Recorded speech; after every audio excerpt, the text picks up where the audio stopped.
World War III is once more looming, so that reminds me of Raid Shadow Legends.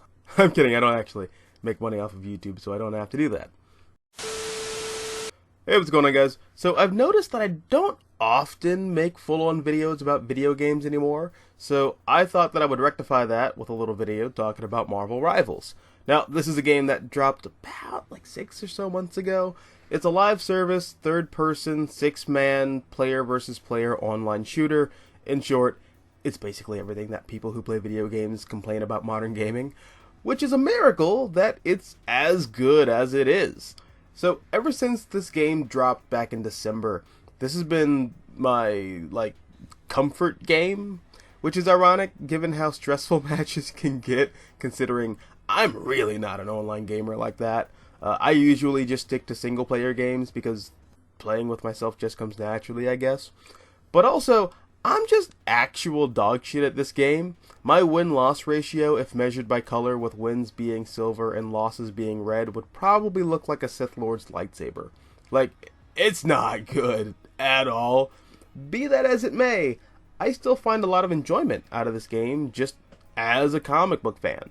Because Marvel Rivals feels like a relic from a bygone era where superhero comic book video game adaptations were more so extensions of the comics instead of the developer's movie pitch.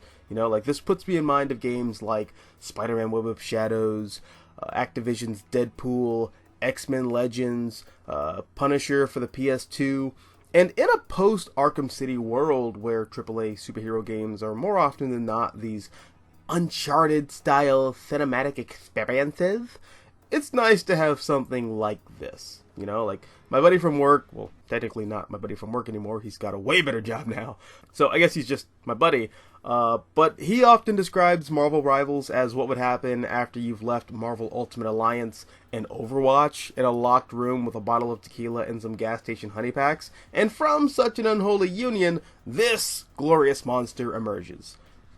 Now, in terms of gameplay, not only do I think this game is a lot of fun and the characters are fun to play as, they also feel authentic to their comic book counterparts, for the most part. There is some silly video game logic here and there, like Punisher being able to do any sort of damage against anybody in the Marvel Universe is genuinely fucking hilarious. I don't care how much mystical body armor or what kind of sci-fi weapons this dude's got. A punch, no, not even a punch, the shockwave from a punch thrown by the Hulk should completely liquefy Frank Castle's organs on the spot.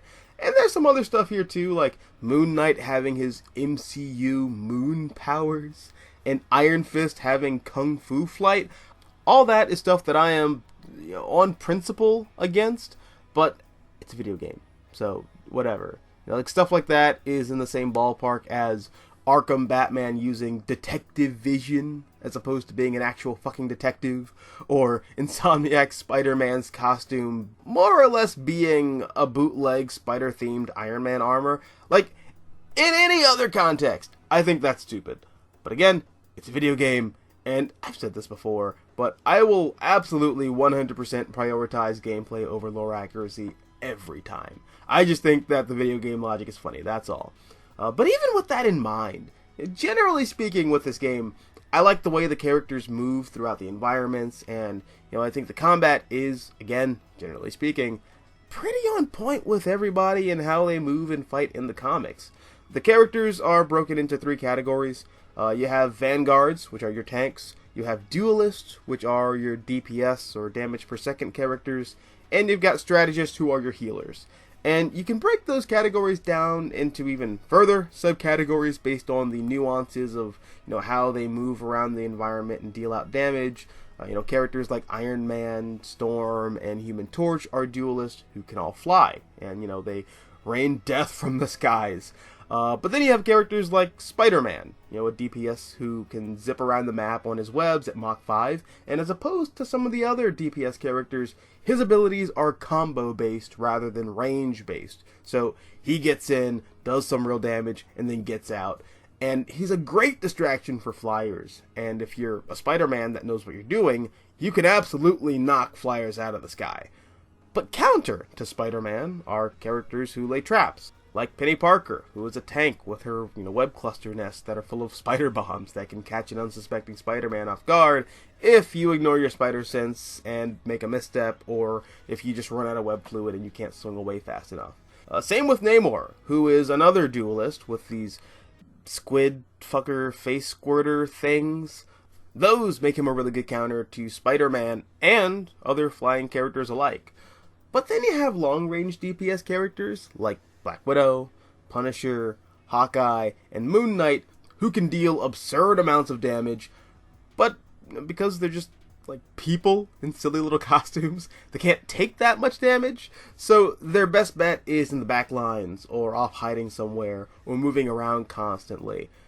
But then you have characters who are just unfucking killable, like Captain America and Venom, who are both tanks, but also Wolverine, who's a duelist, but, healing factor, so I guess that checks out. And what you get is a somewhat frustratingly balanced gameplay experience, where everyone is about as advantaged as they are disadvantaged. Emphasis on somewhat, but I'll touch on that in just a second. But everyone more or less has a fair shake against everyone else, within reason, which I think enhances the experience as a Marvel Universe combat simulator. Kinda. So, between the game's launch and now, there have been several updates where certain characters have gotten insane buffs, while other characters have been nerfed into the ground, with DPS characters taking the full brunt of those nerfs. Because when I tell you that Spidey, who has one of the highest difficulty skill ceilings in the game, went from being wildly rewarding to learn and play as once you've gotten a nice feel for him, to being one of the least effective duelists in the game, with an AoE that does jack shit and combos that make him feel like throwing a plushie at a school shooter. Meanwhile, Luna Snow, who was already more difficult to kill than a Caribbean mosquito, got a buff to both her health and damage. I don't know. That sort of makes things frustrating in a way that's not fun sometimes, but it's a live service game. So nerfs, buffs, and team-up abilities change and ebb and flow continuously as the game runs. Now, there are some weird mechanics here and there that take me out of the experience as a comic book dork. Like, there are certain characters who should be able to fly who just don't, and I don't understand why. I mean, it's probably a gameplay balance issue, and I get that, but it's just weird that Magneto is here, and he only hovers like 3 inches off the ground. Same with Namor. He's got the mechanic where he can descend slowly from any high altitude with his little foot wings, but that's it.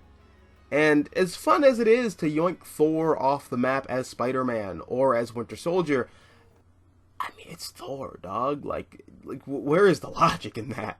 And then there's certain characters who I think are just designed wrong.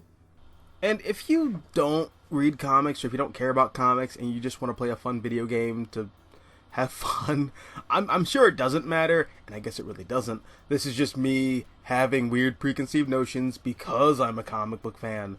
But like, why is Adam Warlock a healer and Doctor Strange a tank?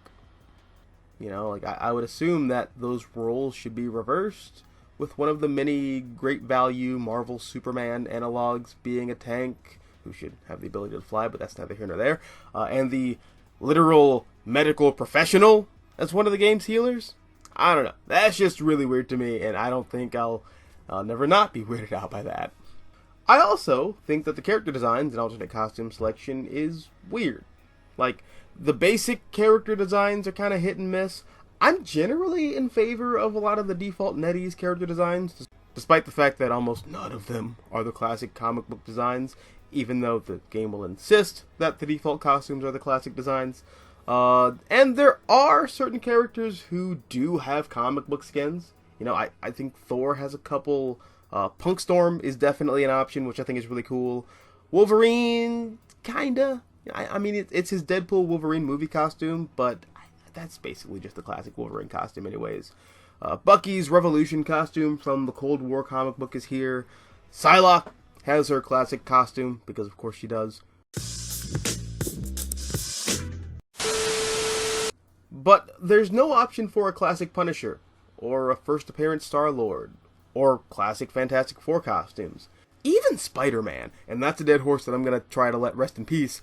But with 2099 being such a key location to this game's lore, You mean there's no Miguel O'Hara skin? I mean, there's a Spider-Punk 2099 costume option for whatever reason, but I don't know. These options just feel kind of weird to me. The character selection is also interesting. Like, in a lot of ways, you can tell that this is just a post-MCU Marvel game with a base roster featuring the Guardians of the Galaxy, Moon Knight, and Black Panther, instead of launching with characters like the Fantastic Four, Daredevil, and Blade. Like, those would have been the All-Stars alongside Spider-Man and Wolverine back in the day, but the times have definitely changed. And despite Rivals being as inspired by the comics as it is, this game's lore is sort of doing its own thing and getting away with it with multiverse shenanigans. Like, the Steve Rogers of Marvel Rivals is not classic comic book Steve Rogers. This is a version of Captain America that was frozen and didn't wake up until 2099. That's why he looks like a MAGA Buzz Lightyear. Meanwhile, and I didn't realize this until recently, the Psylocke in this game is not Betsy Braddock. She's the Psylocke from Peach Momoko's Demon Days universe, which, that one makes sense because Peach Momoko did do all of the character designs for this game, so the devs honoring her by having her specific take on Psylocke in this game makes sense to me. Now, if I was a massive Psylocke fan, I'd probably have a problem with that, but personally I'm not, so I don't care. However, in that same vein, I've seen a lot of Iron Fist fans complain about Iron Fist being Lin Lai instead of Danny Rand, and I get it, but I mean, NetEase is a Chinese company, first and foremost, so it does make sense that they would want to use the Chinese Iron Fist, but also, Marvel's been distancing themselves from Danny Rand for a while now, and I think when this game was in development, Lin Lai was getting his big initial push in the comics, which, again, I'll say is one of the cooler things about this game, in that it does feel very up-to-date with what the comics look like, and I do appreciate that as a comic book fan. But all in all, end of the day, what few gripes I have aside, Marvel Rivals is a fucking dub and a half. It's ridiculously fun, and again, feels like a Marvel Universe simulator in a way that I don't think anything else really has been able to accomplish before. And furthermore, I did a video a few months back talking about how I think superheroes were practically designed for the live service gaming model, and how weird it is that nobody's been able to make it work. That is, until now, unless you count DC Universe Online. I think Rivals cracked the code in being a free-to-play game with an ongoing narrative, and optionally monetize cosmetics, which, if you really want to, you can pay for with an in-store currency that you acquire through grinding. And that's where I think Rivals succeeds where games like Marvel's Avengers or Suicide Squad Kill the Justice League drop the ball like a premature baby on a hardwood floor. The point isn't to grind. The point is to have fun. And surprise, surprise, if people have fun with your free-to-play game, they don't mind spending money on your game. Who would have thought? Not me. But yeah, guys, those are my thoughts, specifically as a comic book fan. But what about you? What do you think of Marvel Rivals? Are you playing Marvel Rivals? If you are, first off, who do you main? And second, who would you like to see added to the game? Personally, I'm a big Daredevil fan, so I'd love to see Daredevil come to Marvel Rivals, and I think he'd be a lot of fun to play as. Also, it'd be nice to play as Daredevil in a modern era Marvel game that isn't a Lego game or a card game for once. That'd be nice. Also, Quicksilver. Purely because I'd be fascinated to see how a speedster would play in a game like this, if that's even possible. But yeah, guys, if you like this video, hit the like button, share, support the channel, and if you want to see more content like this, all you have to do is subscribe. I am the Mystical Green Beanie. Thank you for watching, and as always, until next time, take care, guys. Peace.